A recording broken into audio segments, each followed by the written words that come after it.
Testing, testing. Hi, friends.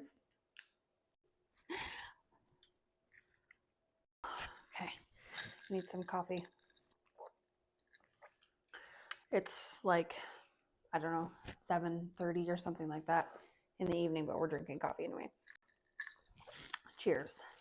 What I really need to do is figure out a way that I can film with my back camera as I am, but be able to see myself because I don't like flying blind like this, but we're getting used to it. Okay, there we go. Let's get comfy. Let's figure out an intro. Hello, everyone, and welcome to my first official YouTube video. This is going to go up in short forms on Instagram and TikTok for as long as we have TikTok as well, but some longer videos like this that I want to film for you guys are going to start going up on my YouTube channel, which has been around for a while and has nothing on it. So why not start with this? Get that taken care of here so you guys can hear me. My first YouTube video, official, that I've actually been wanting to film for you guys for a little while now. Actually, a really long time, but I had to wait until I passed this exam myself to be able to do it because I've had a lot of materials that I wanted to share, but I felt like I couldn't share until I had used them to the degree that they helped me pass my exam, and thus I can recommend them to others, if that makes any sense. So today's video is going to be the materials that I used to pass the FS, or the Fundamentals Surveying exam. So let's get into it. Okay, so I would have to go back in time in my personal timeline and photos and things like that to figure out exactly when I first had an inkling that I wanted to eventually be able to sit for this test. But it was a while ago. I know for certain that it was before I decided to go back to college. I'm pretty positive that I bought my practice exam before I made the choice that I wanted to go back to school. And I have a feeling, if I really think back in the recesses of my mind, I search my brain, that reviewing that exam was probably one of the reasons that I decided to go back to school, because I quickly learned that there were some fundamental things that, while I was gaining every single day in my field experience and my practical knowledge, there were some foundational things and some math stuff that I wasn't really getting from my dad. And maybe you're in that same situation with your mentor, which is why I'm a huge advocate of a college degree for land surveyors. This is a controversial statement. Don't come for me. That's just my thoughts and opinions. But that's part of why I decided to go back to school.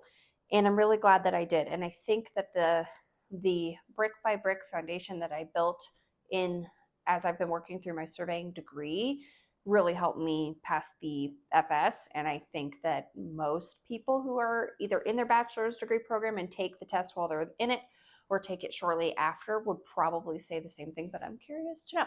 So first and foremost, I would say that one of the best ways to study for any test that is in a specialized field like this is to really utilize your mentor.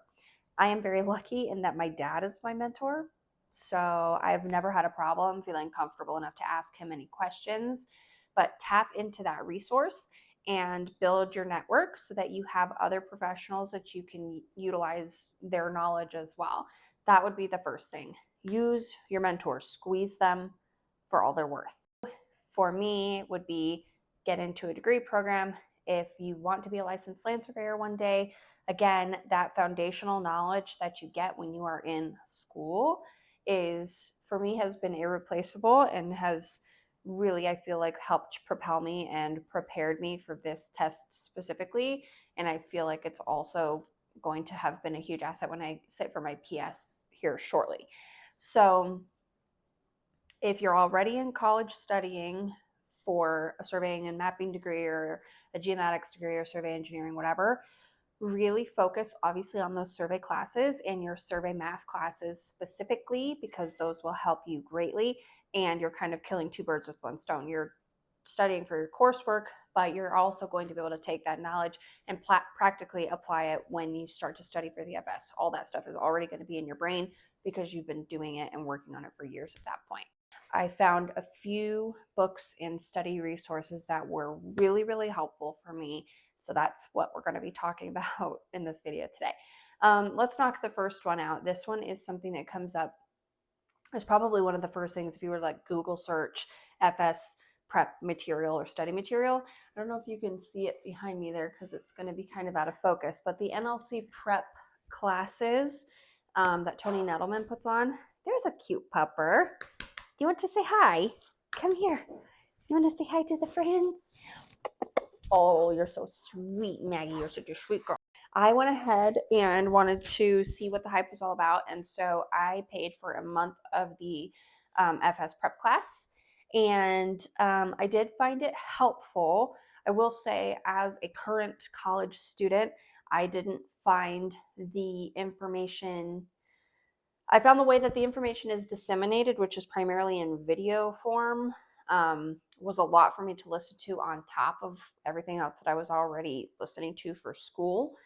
And so it was a lot of video content. If you are a real visual learner, fantastic. It's probably going to be a great resource for you. I was looking more for, a little bit quicker paced stuff. So what I found really, really helpful about the prep course through NLC Incorporated, whatever, was the practice exam. So there are 2 practice exams within that unit that you pay for. I think it's like $120 a month or something like that. And there's a morning and an afternoon practice test. You can take it as many times as you want to. And when I was just kind of feeling pressed for study time and I didn't really want to like listen through the videos and take notes and do that. I mean, there's a ton of great stuff in there. There's workbooks that I printed, and there's other like written materials to help you as you're listening to those videos as a study mechanism. But anyway, if I was short on time, I was working through those practice tests and then reviewing the questions that I got wrong. So that was super helpful for me. I need to let my dog out. One sec. As I was saying. So yes, the practice exams in the FS prep course I found to be helpful. There are also a ton of YouTube videos that Tony has put up that you can access for free. And I watched a number of those and I found those to be helpful as well. Next thing, everybody needs to have one of these HP35 calculators. If you can ship yours off to get it programmed, great. If you can figure out how to program it yourself, great. If you need to program it yourself or want to, there are 2 booklets. This one is the Surveying Solutions for the HP35. It's the design. Hopefully you guys can see that. And then this one is EasyCogo. I have a feeling if anybody wants these and puts a little thing up on LinkedIn or something, there's somebody out there. I might even have the PDFs myself still saved. I should. These are really great. They're great not only to program your calculator, but they're also really good for study material. This one specifically, the design one, there are practice problems all up in this book. See if I can find some examples. So it not only gives you obviously the way that you program the calculator, but then it also offers some practice problems, and then it gives you the breakdown of the prompt and solutions to solving whatever the problem topic is, if that makes sense.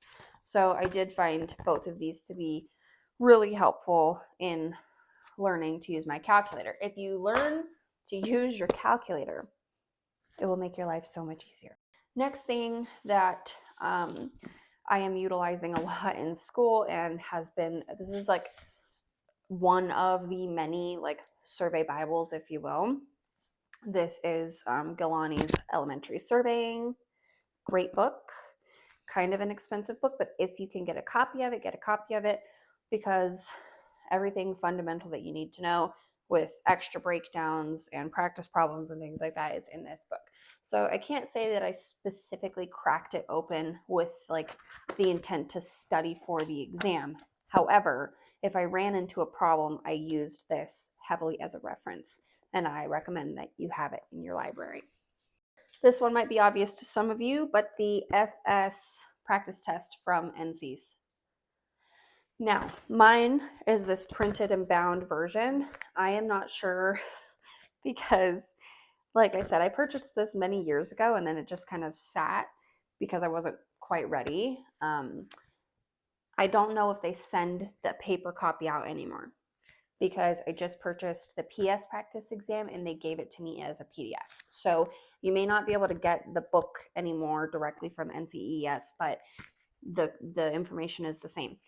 I also didn't fact check this before I filmed this video. I probably should have, but there is an errata form.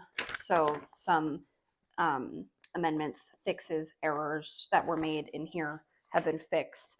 So if you do have this and it had been sitting for a while like mine was, log on to the website and go print this off because this gives you the correct solutions for just a couple of problems that are printed incorrectly in the book. But one of the main ways that I studied was just working all the problems in this book. There aren't that many. I want to say there's 50 or 60 questions. Let's see. There's 50 with the solutions in the back. And I spent a lot of time just reading these, reworking the math, reading them, reworking the math. So I definitely think this is worth the $15 or whatever it costs. Was it a super accurate representation of how the exam went? Yes and no. This prepares you for having like different types of questions asked. I can't say that that was necessarily my experience. My entire exam, aside from my very last question, was all multiple choice. This prepares you though to have like drag and drop, order these things, match the item to like the diagram, whatever. I didn't personally have any of those on my exam, but it does prepare you for that. So if you do, you want to be ready for all of those things. Okay, last couple of things here. Let's go over this one first because you can get this directly through the NCEES website as well. This is their Fundamentals of Surveying, the reference handbook. Don't mind my chair, it's so loud. I read through this thing forwards and backwards many times, made little highlighted notes, things like that. What is it? It's primarily formulas. It's all formulas, as a matter of fact. It's formulas and some conversions. There's a few things, though, on like safety. There's questions on the FS about safety stuff. Some of the answers are given to you in the handbook. Now, do you get a physical copy of this when you take the exam? No, you don't. You get a PDF.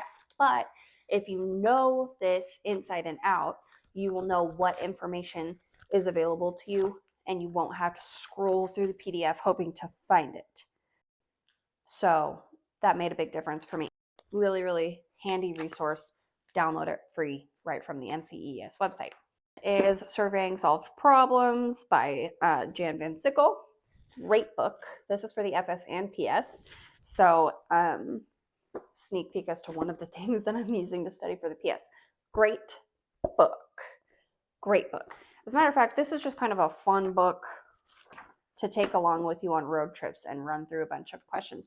There's a lot of higher level math questions in here. I worked through a number of those, and I feel like that really did help set me up for success. The format of the questions in this book is very similar to what I saw on the FS personally. So I feel like, again, great book for any student who is studying for the FS and the PS to have in their library.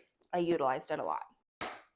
But the number one thing that I used to study for the FS was this. This is the Fundamentals of Surveying Exam Study Manual by Dane Corville. This little booklet is perhaps deceiving because it's small-ish.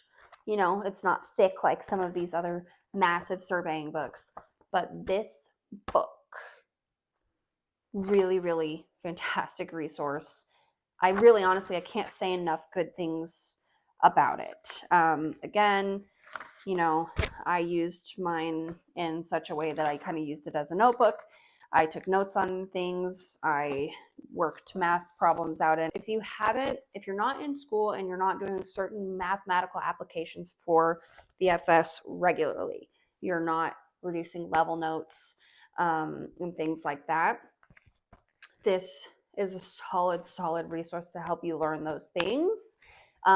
Really good breakdown of the initial history of the PLSS system, how the PLSS system works. Stadia readings. Let's see, what's in the table of contents here? He's got some lots of stuff, like I said, on the PLSS system in here that was super handy. Okay, table of contents. I'm not going to read all of this to you, but we've got stuff about meander lines, title deeds, descriptions, evidence, triangles, quadratic equations, magnetic declination, horizontal and vertical curves, level loops, geodesy, ground to grid calculations, traverse adjustments, order of operation, like basic math. This is really just an overall great resource for every single topic that you might run into on the FS. It's relatively small, it's easy to take with you, and it really has everything that you need. In addition to this, Dane's videos on YouTube that go along with this handbook were really, really good. He's very articulate, he's easy to understand. I just really enjoyed a lot of his content, and I found this in particular to be super, super helpful for me. Anybody that's studying for the FS, I highly, highly recommend this book. I hope that this was helpful to you guys.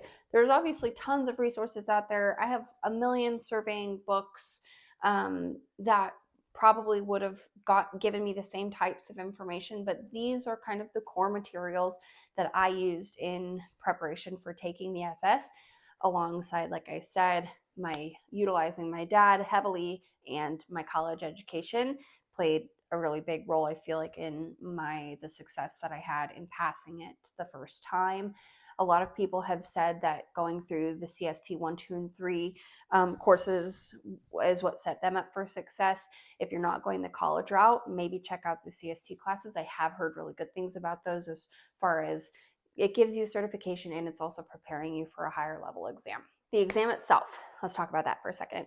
So I scheduled to take my exam early in December. Today is, I don't have my watch on anymore. I think it's January 10th, something like that. So I took it just over a month ago. I started studying for it probably back in the spring originally, and I studied pretty hard for a couple of months, and then by around September I was just too busy to pick up anything but this every so often. And I was kind of resigned at that point that whatever I had in my brain by September, like that's what I had in my brain. And the types of things that you're being tested on with the FS, like calling it fundamentals, really is the best way to describe that exam, because these are things that you really just need to have base knowledge of in your head. So for me, it was like, if what I know what I know at that point, and I didn't stress myself about like really late hard study sessions after September. I was still taking my college classes at the time, and like I said, I picked this up if I had some downtime, or if I was, passenger princess on some longer drive or something like that. But my dedicated studying kind of dwindled a few weeks to a month and a half or so before I decided to sit for the exam. So I took mine in Flagstaff, Arizona, which is about 45 minutes from me. I picked the earliest. Actually, I don't think it gave me a choice, now that I'm thinking about it, when I scheduled it. I feel like it was just an automatic 8 a.m. start time. And they asked me to be there 30 minutes early. So naturally, I was there like 45 minutes early, which turned out to be a good thing, because from where I had to park, it was probably about a half a mile walk. And it was very cold that day, but all is well. So at my Pearson Testing Center, they scanned my like palm veins. I had to present them with my ID and my calculator and then leave everything else, including my watch and all that stuff. Pretty standard test taking practices. Left all of that in a locker. They split the exam into 2 parts. So you kind of have the morning half and then the afternoon half. And I think that they gave me 6 hours to finish, if I remember correctly. I think I had 3 and 3. Might have been 2.5 and 2.5. I can't fully remember, but somewhere between 5 and 6 hours to take the exam in its entirety.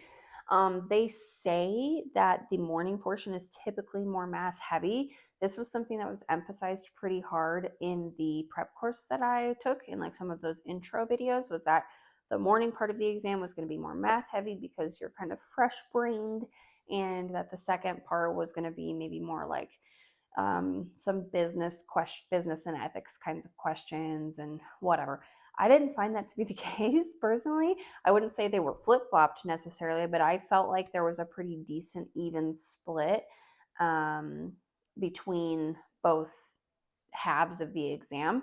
As a matter of fact, I feel like I had way more questions about horizontal curves in my second half than I had in the first half.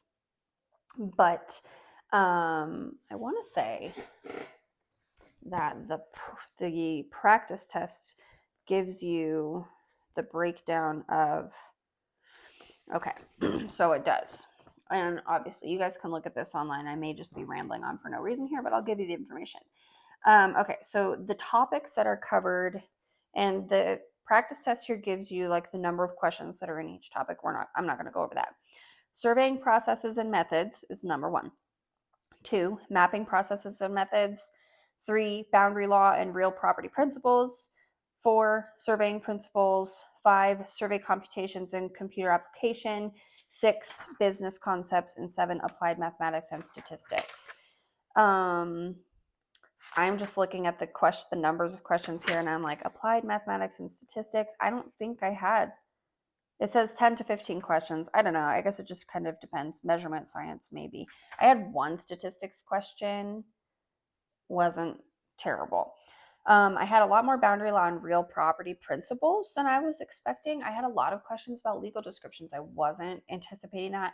I had a lot of curves, which was a bummer. I didn't have near as many triangles as I was expecting. So I would say not let the math freak you out as badly as it freaked me out. Now, that's not to say that you don't get there to take it and yours is even more math heavy than mine was. But I think I over prepared in that area, and I feel like it served me well. So if I had a piece of advice to give, that's probably what it would be. It would be over prepare with the math stuff so that you can be pleasantly surprised when you go to sit for the test. I think that's the advice that I would give. So anyway, those are my materials that I used to study for the FS and pass it on my first try. I am currently studying for the PS. So when I take it, hopefully I pass that one, and maybe I'll do another video kind of showing you guys what I'm using to prep for that. But if you stuck around for this long, I hope this video was helpful to you. And if you are currently studying for your FS exam, best of luck. Find those calculator guides, program your calculator, get a couple of good books, dedicate a little bit of time, and have some confidence in yourself. I have faith that you can do it. And best of luck to you. See you guys in the next one. Bye.